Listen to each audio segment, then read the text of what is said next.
भिवंडी में बहुत दिनों के बाद इतने बड़े मजमे से बात करने का मौका मिल रहा है।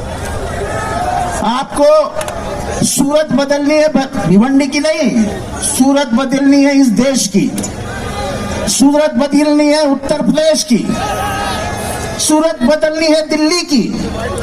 ये जो अटक सत्र शुरू है, केजरीवाल को अंदर डाल दिया, ये आपको भी अंदर डालने में कोई कमी नहीं करेंगे। इनको देश कुछ चंद हाथों में देना है और वो हम करने नहीं देंगे। जो पवार साहब यहां से कह के गए, उन्हें एक बहुत महत्वपूर्ण बात आपके सामने लगी, जिसकी बहुत ही बड़ी अहमियत है कि यह देश का संविधान जो तुम्हें मुझे समान मानता है, उस संविधान को वो गायब करना चाहते हैं। जो हमारा अधिकार है, राइट टू रिलीजन, हम कोई भी धर्म को अपना सकते हैं, उसका रीति रिवाज पाल सकते हैं। वो हमें डॉक्टर बाबा साहब अम्बेडकर ने दिया। वो चाहे सिख हो तो गुरु ग्रंथ साहिब पढ़ सकता है, वो चाहे पारसी हो तो 11वीं में जा सकता है, वो हिंदू हो तो कई सारे किताब पढ़ सकता है, मुसलमान है तो कुरान के पीछे चल सकता है। तो इनको क्या तकलीफ है भाई?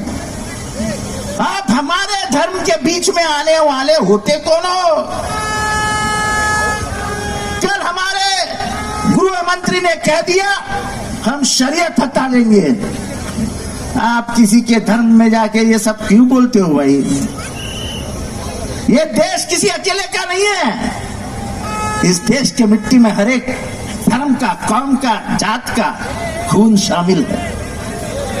ये संविधान है जो केरला से लेके आसाम तक, आसाम से लेके बंगाल तक, बंगाल से लेके कश्मीर तक और कश्मीर से लेके महाराष्ट्र तक सबको एक रखता है।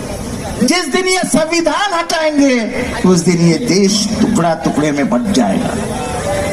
हालात पहले कौन, हमारे पहले संजय सिंह बात कर रहे थे।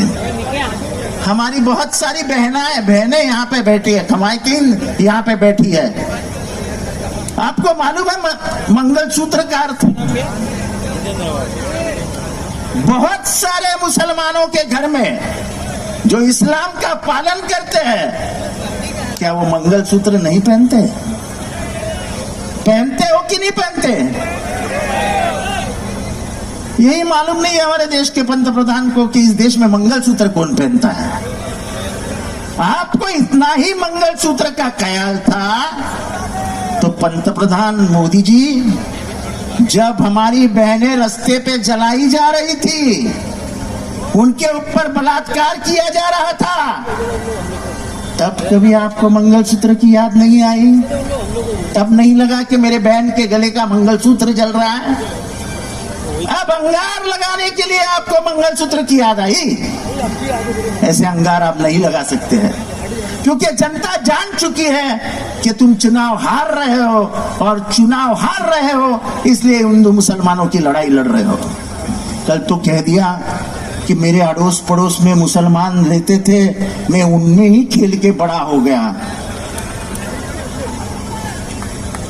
जरा माहौल बदलने लगा है तो मुसलमानों को भी अपनाने की कोशिश कर रहा है। क्या मुसलमान इतना मूर्ख है क्या? मुसलमान समझता नहीं है क्या? यह संविधान इसीलिए निकाला जा रहा है कि इनको दलितों से दुश्मनी है। ये आज की नहीं है। यह संविधान जब आया तब 1950 में आरएसएस के उनकी जो किताब है ऑर्गेनाइजर, उन्होंने कहा था यह संविधान हमें मंजूरी नहीं है। यह संविधान में अगर मनुस्मृति नहीं है तो यह संविधान हमें मंजूर नहीं है। मनुस्मृति ने क्या किया था? मनुस्मृति ने तो दिया चार वर्णों को, ब्राह्मण, क्षत्रिय, वैश्य और क्षूद्र। हमारे जैसे क्षूद्र लोग जो थे, उनके बाप दादाओं को तो पानी भी नहीं पिलाया जाता था, उनके बाप दादाओं को मंदिर भी नहीं जाने दिया जाता था। अब यही मनुस्मृति आप वापस लाने वाले होंगे तो कैसे जिएंगे हम?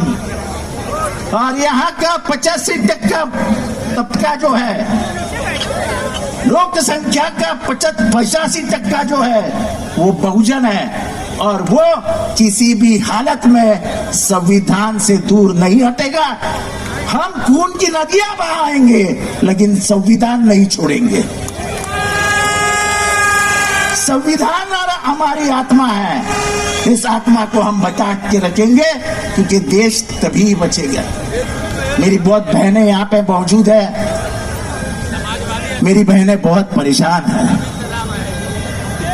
मर्द का तो पगार बढ़ा नहीं है, घर में ज्यादा पैसा आता नहीं है, लेकिन गैस का भाव 400 रुपए से 1160 के पर चला गया। मेरी बहनों बताओ, दाल का भाव जो कभी एक जमाने में 2014 में 60 रुपया हुआ करता था, आज क्या भाव है मेरी बहनों? 200 रुपया, 200। घर की एक चीज सस्ती नहीं हुई है। जब मनमोहन सिंह जी पंतप्रधान थे तब क्रूड ऑयल का भाव 130 रुपया था और मनमोहन सिंह 60 रुपए में पेट्रोल बेचते थे, जिसके कारण ये महंगाई आई है, ये बता रहा हूं मैं। अब क्रूड ऑयल का भाव 30 रुपया हो गया, 30 रुपया, और हम पेट्रोल कितने में ले रहे हैं? 130, 110, 107 रुपए में। क्योंकि हमको बाकी कुछ मालूम ही नहीं है, हमको सिर्फ इतना मालूम है, हिंदू मुसलमान, हिंदू मुसलमान, हिंदू मुसलमान। ये लड़ाई से जनता का पेट नहीं भरेगा। बड़े गर्व की बात है, वो कहते हैं कि मैं 80 करोड़ जनता को मुफ्त में खाना देता हूं। आप 80 करोड़ लोगों को मुफ्त में खाना नहीं देते हो, अब 80 करोड़ लोगों को लाचार बना रहे हो। हम मुफ्त में खाना नहीं मांगते, हमें काम दो।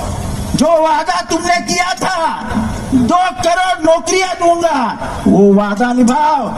हमें मुफ्त में खाना नहीं चाहिए। हम मेहनत करने वाले भारत के लोग हैं। ये मिट्टी हमारा पसीना पूछती है कि तुम्हारा पसीना कहाँ है, इस मिट्टी को चाहिए। पसीना निकलता ही नहीं क्योंकि काम मिलता ही नहीं है। बेरोजगारी बढ़ गई है, भूख बढ़ गई है। देश के जिस प्रांत में इस देश को आगे जाना था, उसी सभी क्षेत्र में देश आगे गया, पीछे गया है। ये देश अब किससे पीछे मालूम है आपको? इकोनॉमिक्स, फाइनेंशियल, भूख, बेरोजगारी। हम बांग्लादेश और श्रीलंका के पीछे हैं, बांग्लादेश और श्रीलंका के पीछे हैं। और इसलिए मेरे भाई और बहनों, ये जमहूरियत बचाने की लड़ाई है, ये जमहूरियत है। इसलिए मैं यहां खड़ा हूं, मैं बात कर रहा हूं, आप सुन रहे हैं। जिस दिन ये जमहूरियत खत्म हो जाएगी, ना तो आप सुन सकोगे ना मैं बोल सकूंगा, क्योंकि बोलने वाले पे पाबंदी लाई गई। अभी भी जो बोलता है उसको रास्ता दिखाया जाता है जेल का, क्योंकि उनको बोलने वाले लोग पसंद नहीं है। वो सिर्फ सुनना जानते हैं, वो बोलना नहीं जानते। और इसलिए मेरे भाई और बहनों, सावधान रहिए, सतर्क रहिए। इस बार बिरयानी खा के सो मत जाइए। मुझे मालूम है, फजर की नमाज हुई, बीबी उठी, बीबी को कहेंगे जाओ मटन लेके आओ, दोपहर की बिरयानी बनाओ, बाद में हम जाते हैं वोटिंग करते हैं। बिरयानी खाने के बाद नींद लग जाती है, फिर 5 बजे आप बीबी को पूछते हो कितने बज गए, बीबी बोलती है 5। अरे जाने दे, अब कहाँ वोटिंग को जाना है। अल्लाह के वास्ते ऐसा मत करो, अल्लाह के वास्ते ऐसा मत करो। अगर ये देश बचाना है, ये अगर देश बचाना है, तर इथे बसलेल्या तमाम मराठी बांधवांनो, माझ्या तमाम मुसलमान बंधू भगिनींनो, आपल्याला वोटिंग साठी उतरावं लागेल। तुम्हाला मंजूर आहे का? तुमच्या प्रत्येक गोडाऊनवरनं हप्ता वसूलला जातो की नाही? अनधिकृत बांधकामांमधनं हप्ता मागितला जातो की नाही? इथल्या प्रत्येक दुकानदाराकडनं, जमीनदाराकडनं हप्ता मागितला जातो की नाही? मग तुम्हाला राग नाही येत? राग नाही येत? अरे तुम्ही आगरी आहात ना, तरी राग नाही येत? अरे हप्ता वसूलतो कोण? हप्ता घ्यायला येतो कोण? जोरात सांगा, कोण येतो? नाही अजून नाही ऐकलं, कोण येतो? आता घरचीच माणसं जर हप्ता जमा करायला लागली तर काम काय राहिलं? त्याच्यामुळे जर हे तुम्हाला हप्ते बंद करायचे असतील, तुमचे गोडाऊन लिगल करायचे असतील, तुमचे गोडाऊन शहापूर पर्यंत न्यायचे असतील, तर आमच्याकडे एक पर्याय आहे. आणि तो पर्याय तुमचा, माझा, सगळ्यांचा मामा. मामा म्हणजे कसा? आपल्या घरचा वाटतो ना, आईचा भाऊ. बाळ्या मामा बाहेरचा वाटतच नाही. जिथे जावं तिथे कोण आहे उभं? बाळा मामा. कोण निवडून येईल? बाळ्या मामा. मुसलमान एरियात जा, कौन चुन के आएगा? बाल्या मामा. कोई एरिया में जाओ, मैं सबको पूछता हूं, मेरे मुसलमान भाइयों को, मामू अच्छा लगता है ना हमें घर में? सबसे प्यारा कौन होता है घर में? मामू जान. आपण मराठीमध्ये लहानपणी गाणी काय म्हणायचो? झुक झुक झुक झुक अगदी न गाडी, हवे तर रेषा काय, चलती गाडी जाऊया, मामाच्या गावाला जाऊया. चला सगळ्यांना जायचंय मामाच्या गावाला, तिथनच मिरवणूक काढायची आहे. आणि म्हणून 20 तारखेला तुतारी वाजवणारा माणूस या निशाणीवरचं बटन दाबून इथली दादागिरी, इथली हप्तेगिरी, इथली वसुली, इथल्या खोट्या केसेस या सगळ्या बंद करायच्या असतील, आणि त्याचा सर्वात जास्त त्रास कोणाला होतो? तो आगरी समाजाला होतो. आगरी समाज चिरत नाही का आजकाल? पूर्वीसारखं तुमचं असं गरम रक्त राहिलेलं नाही का? तेव्हा हा त्रास बंद करायचा असेल तर मामाला, तुमच्या मामाला, माझ्या मामाला, सगळ्यांच्या मामाला दिल्लीत पाठवा. हा मामा सगळ्या भाच्यांचं भाचींचं काम करून देईल. एवढंच सांगतो, रजा घेतो. जय हिंद, जय महाराष्ट्र, जय भीम, खुदा हाफिज.